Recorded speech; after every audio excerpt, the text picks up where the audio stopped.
Hey Jason, so I have a cat in my video today, which is a terrible plan because she sabotages videos.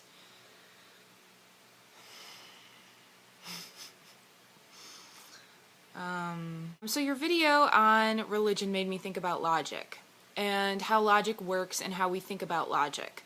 And I had just been talking to a friend of mine about that very thing.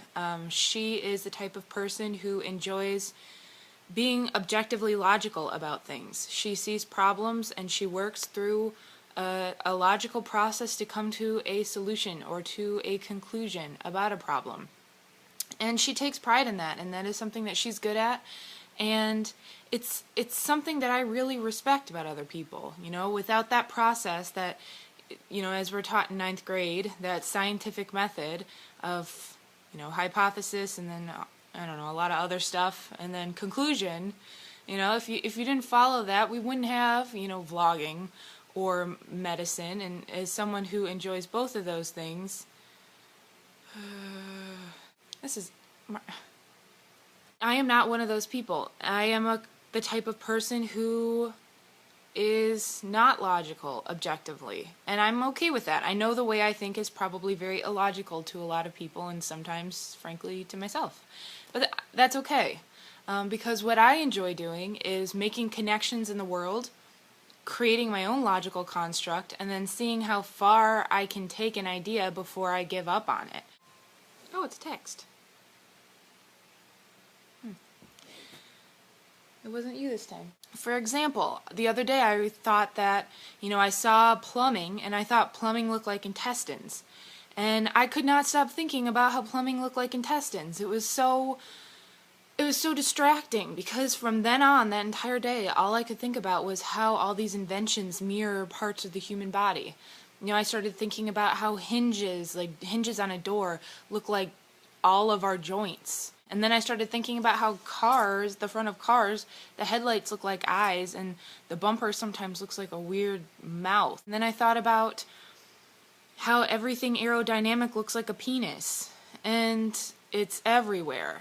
And I just ran wild with this idea and just kind of fell into this series of what ifs. What if inventors realized that the human body is the one machine that we use from birth until death without fail, without stopping, and so therefore any invention that mirrors the actions of that human body is going to be the most user-friendly invention possible because we use it all the time. So why not make the front of a car look like a face? Or what if inventors recognize that the human body is this fantastic invention, and so they're spending their whole lives trying to replicate parts of it because it's just so flawless? Or, and this is where it starts to get weird, what if inventors are doing this procreation thing where everything in the world is some sort of mechanized child? You know, instead of having a human child, they're having these weird technological children everywhere. And so we sort of, you know, are putting our own putting consciousness onto inanimate objects. Like plumbing looks like intestines. Now the house is some sort of like weird, huge human body. Does thinking about any of that help anything, or does it come to any conclusions? You know, I've done no research on any of this stuff. I'm sure somebody else has taken these ideas further and you know, made really interesting scientific conclusions based on this sort of way of thinking. But I haven't done the research, and frankly, you know, I don't really care to. You know, it may be an interesting thing to read, but it's not necessary to the process of thinking through these what-if scenarios. Whether or not the conclusion I come to helps anybody or is true or false or even provable, it's immaterial, because the joy is in the process. And so, I'm not saying that this is what religion is, but maybe that is what religion does. You know, maybe it gets people to talk about their own personal beliefs or their own personal philosophies or these what-if scenarios. And I think the problem comes when the people who practice these religions don't recognize that their perception of logic is relative.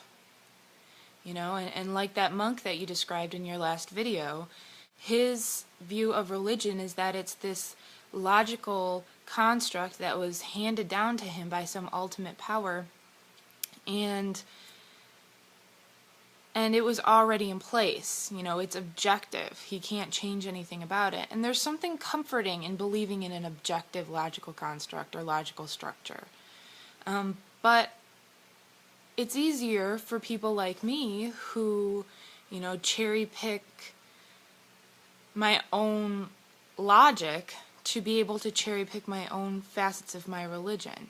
You know, if one thing goes wrong in the logical construct that I've created, it's flexible. I can change it and create something else because I recognize it's of my creation. And it may not be perfect for you, and it may not be perfect for everybody, but in some way it's good for me.